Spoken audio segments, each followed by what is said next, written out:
여러분 안녕하십니까? 뉴스 더 개벽입니다. 세계 곳곳에서 발생한 개벽 뉴스를 알려드립니다. 겨울철 호흡기 감염이 늘어나는 가운데 국내 폐렴 환자 수가 빠르게 증가하고 있습니다. 건강보험 심사평가원 통계에 따르면 2024년 한 해 동안 폐렴으로 진료를 받은 환자는 188만 4,821명으로 집계됐습니다. 이는 2020년 87만 3,663명과 비교해 약 115% 늘어난 수치로 폐렴이 더 이상 일부 고령층에 국한된 질환이 아니라는 점을 보여주고 있습니다. 의료계는 특히 당뇨병이나 만성 폐쇄성 폐질환, 심혈관 질환 등 기저질환이 있는 경우 폐렴이 중증으로 진행될 가능성이 높다고 경고합니다. 폐렴은 세균과 바이러스, 곰팡이 등에 의해 폐에 염증이 생기는 질환으로 국내 사망 원인 상위권에 오를 만큼 위험도가 높은 감염병입니다. 기온이 급격히 떨어지는 겨울철에는 면역력이 약해지고 호흡기 방어 기능이 떨어지면서 발병과 악화 위험이 더욱 커집니다.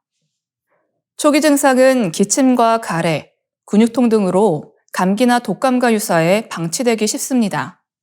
그러나 38도 이상의 고열이 반복되거나 누런 가래, 가슴 통증, 호흡곤란이 동반된다면 폐렴 가능성을 의심해야 합니다.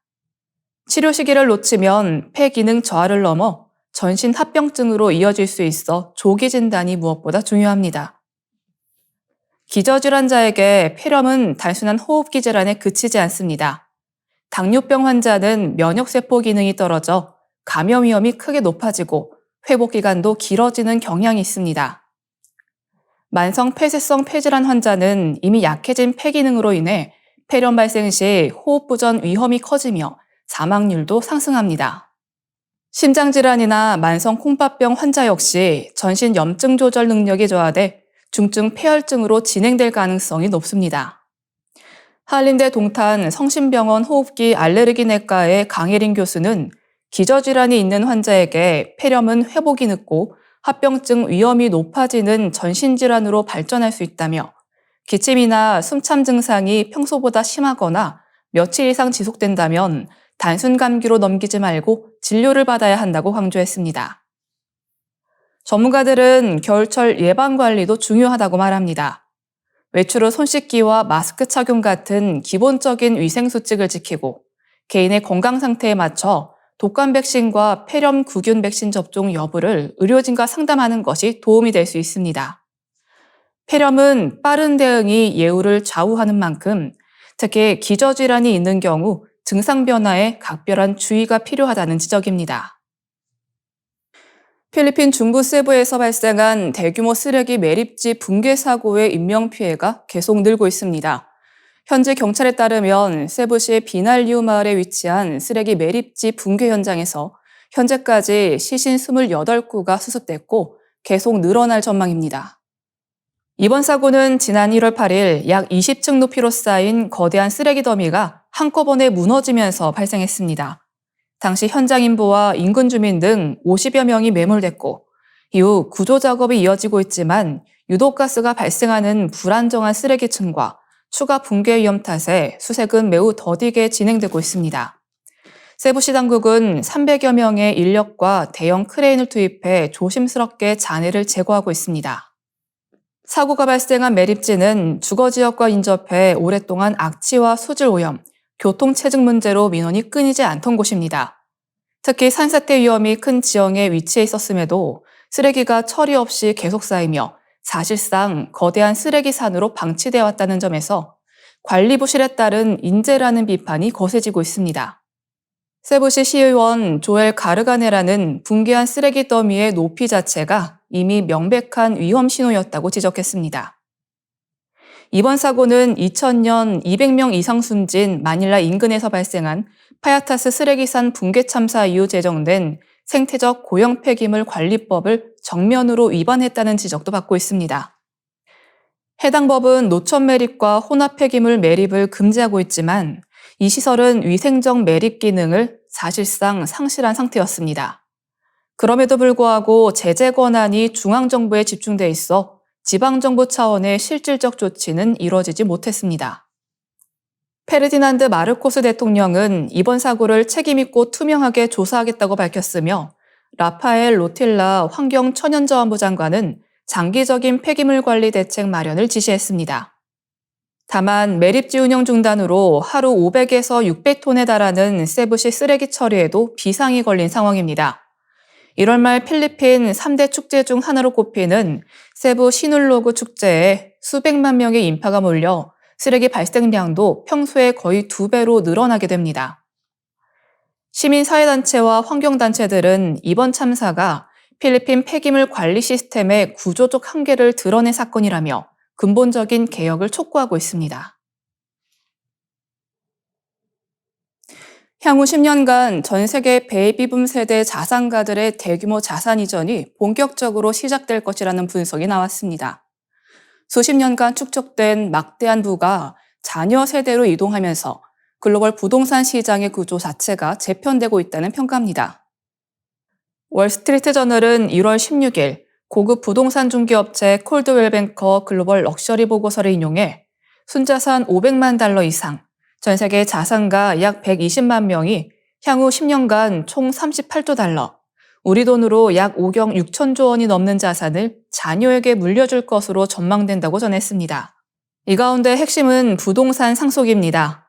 보고서에 따르면 X세대와 밀레니얼 세대는 미국 내에서만 2조 4천억 달러 규모의 부동산을 상속받고 전 세계적으로는 총 4조 6천억 달러, 약 6,787조 원에 달하는 부동산이 이전될 것으로 추산했습니다. 금융자산보다 실물자산, 특히 고급주택과 핵심 입지 부동산이 상속의 중심이 되고 있다는 점이 특징입니다.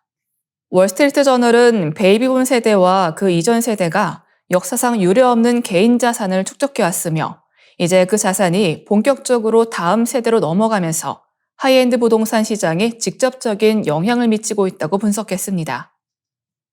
상속을 둘러싼 자산가들의 의사결정 속도도 눈에 띄게 빨라지고 있습니다.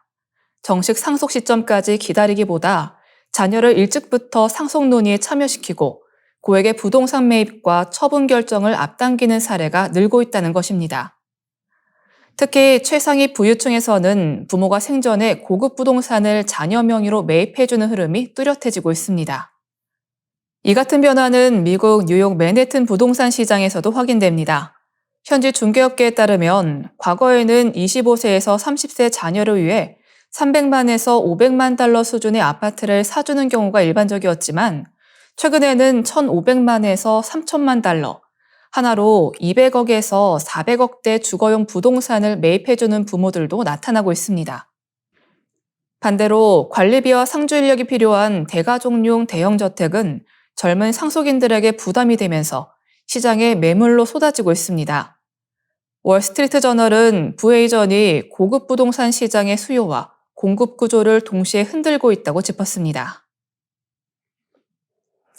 중국 에너지 스타트업이 세계 최초로 메가와트급 고고도 풍력 발전 시스템 시험 비행과 전력망 연계에 성공하며 차세대 전력 생산 방식의 가능성을 보여주고 있습니다. 과학 전문 매체 인터레스팅 엔지니어링에 따르면 중국 에너지 스타트업 리니윈찬 에너지 테크놀로지가 개발한 S2000 공중 풍력 발전 시스템이 최근 중국 남서부 스촨성에서 첫 시험 비행을 마쳤습니다.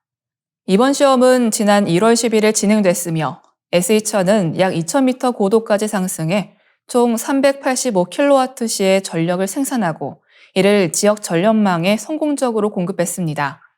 이로써 S2000은 세계 최초로 전력망에 정식 연결된 고고도 풍력 발전 장치로 기록됐습니다.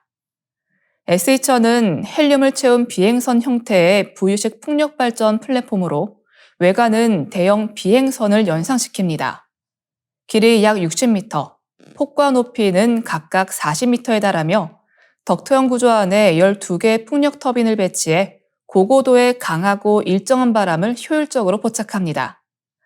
전격 출력은 최대 3메가와트 수준으로 도심 인근에서도 활용할 수 있도록 설계된 세계 최초의 메가와트급 공중 풍력 발전 시스템이라는 설명입니다. 둔텐루이 최고 경영자는 S2000이 최대 2000m 고도에서 운용 가능하며 현재 출력 기준으로 1시간 가동 시 고급 전기차 약 30대를 완충할 수 있는 전력을 생산할 수 있다고 밝혔습니다.